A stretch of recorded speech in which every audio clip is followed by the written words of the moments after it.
ఇలాంటి మాటలు సొలొమోను చెప్తుంది. ఏమని చెప్తుందో తెలుసా? ఎదురు చూడండి, ఎదురు చూడండి, యెరూషలేము కుమార్తెలారా ఎదురు చూడండి, నాలాంటి ఈ ప్రేమ కావ్యం మీకు కూడా ఉంది.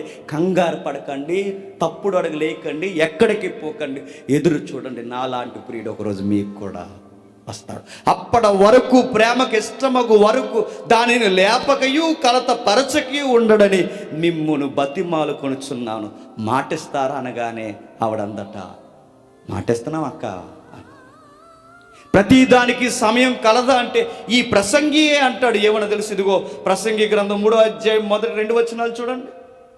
ప్రసంగి గ్రంథం 1వ వచనం, ప్రతి దానికి సమయం కలదు, ప్రతి దానికి సమయం. 8వ వచనం, ప్రేమించుటకు, ద్వేషించుటకు, యుద్ధము చేయుటకు, సమాధానపడుటకు, కష్టపడిన వారికి వచ్చిన లాభం, ప్రతి దానికి సమయం కలదు, ప్రేమించడానికి కూడా సమయం. ఆ టైం వరకు ఎదురు చూడడంలో ఉంది బ్యూటీ. యంగ్స్టర్స్కి పరమగీతాలు నీకు నాకు ఏం చెప్తుందో తెలుసా? ఎదురు చూడండి, ఎదురు చూడండి, ఎదురు చూడండి, ఎదురు చూడండి, ఎదురు చూడండి. ఆ సమయం వచ్చేంత వరకు ఎదురు చూడండి. ఆ ఎదురు చూసే టైం ఎప్పుడంటే మ్యారేజ్ వరకు ఎదురు చూడండి. మీ ఎంగేజ్మెంట్, మీ మ్యారేజ్, ఆ టైమింగ్ వచ్చేంత వరకు ఎదురు చూడండి. దేవుడు లేదా ఈ పరమగీత లేదా ఈ సొలొమోను లేదా ఈ మెచ్యూరిటీ పీపుల్స్ మనకి ఏమి నేర్పిస్తున్నారంటే, ఇదిగో ప్రతి మానవ చరిత్రలో, మానవ జీవితంలో ఆ ఎఫెక్షన్స్, ఆ ఎమోషన్స్ ఉంటాయి కనుక అది మ్యారేజ్లోనే ఉండాలి. పానుపు నిష్కల్మసంగా ఉండాలి. ఆ టైం కోసం ఎదురు చూడండి. ఎదురు చూడడంలో బ్యూటీ ఉంటుంది తెలుసా?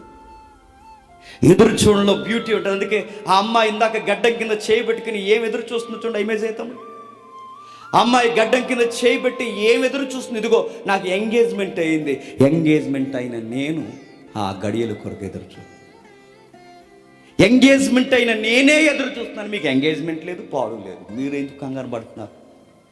మీకు ఏమీ లేదే. ఆ ఫీలింగ్స్ రావడం తప్పు కాదు, ఆ ఫీలింగ్స్ వచ్చే టైం ఒకటి ఉంటుంది, అప్పుడు ఎక్స్ప్రెస్ చేయండి. అప్పటి వరకు మీరు దాన్ని కదపొద్దు, లేపొద్దు, దాన్ని కలతపరచొద్దు, దాని జోలికి పోవద్దు. లేళ్ళ మీద ఒట్టేసి చెప్పండి, ఇర్రెల మీద ఒట్టేసి చెప్పండి, నాకు మాట ఇచ్చి చెప్పండి. అప్పటి వరకు మీరు జాగ్రత్తగా ఉంటారా? ఉంటాం. పరమగీతాల్లో ఉన్న లవ్ ఏ లవ్ తెలుసా? Marital love. వివాహంలో ఉన్న ప్రేమ, దాంపత్యంలో ఉన్న ప్రేమ, పార్కుల్లో ఉండే ప్రేమ కాదు, బయట ఉండే ప్రేమ కాదు. ప్రేమించమని బైబిల్ చెప్పింది. ఆ ప్రేమ ఎక్కడో తెలుసా? మ్యారేజ్ అనే జోన్లో ప్రేమించమని చెప్పింది. అప్పటి వరకు యవనస్తులు దాన్ని కదపడానికి వీలు, అప్పటి వరకు దాని జోలికి పోవడానికి వీళ్ళది. ఒకవేళ పోయారో దాన్ని లవ్ అనరు, బైబిల్ దాన్ని జారత్వం, దాన్ని లవ్ అనరు, దాన్ని కామత్వరత అన్నారు, దాన్ని లవ్ అనరు, దారి తప్పడం అన్నారు. మరి అప్పటి వరకు నా ఫీలింగ్స్ ఎట్లా ఏంటి? ఆ ఫీలింగ్స్తో ఎదురు చూడు, బ్యూటీ ఉంటుంది. ఆ ఫీలింగ్స్తో ఎదురు చూడు. నా రాజు వస్తాడు, నా ప్రియుడు వస్తాడు, ఒక రోజు ఎక్కడో ఉన్నాడు, నా వీరుడు వస్తాడు. ఎదురు చూడు. బైబిల్లో ఉన్న వనితలు, బైబిల్లో ఉన్న వ్యక్తులు, బైబిల్లో ఉన్న గొప్ప వీర వనితలు అలానే ఎదురు చూశారు వాళ్ళు. ఉదాహరణకి కన్య మరియ అలానే ఎదురు చూశారు. ఉదాహరణకి ఇస్సాకు భార్య రిబక్క అలానే ఎదురు చూశారు.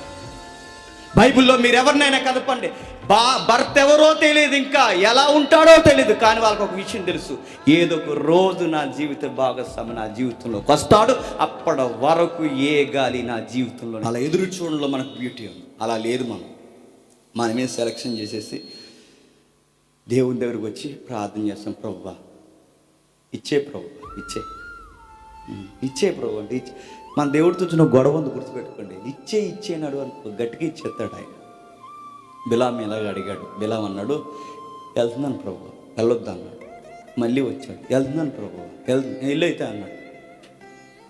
వెళ్ళమని ఎదురుగా కటకం పెట్టాడు, వెళ్ళు, ఇంక రావే.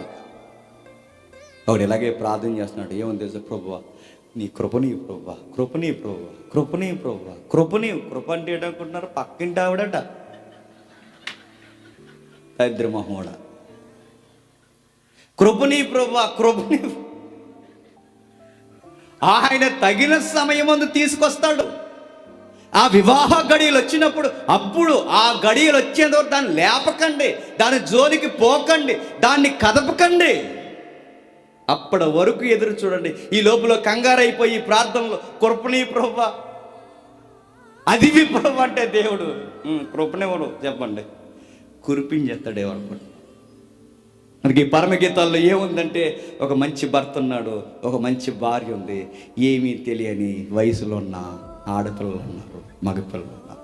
దీంతో నడుస్తుంది పరమగీత.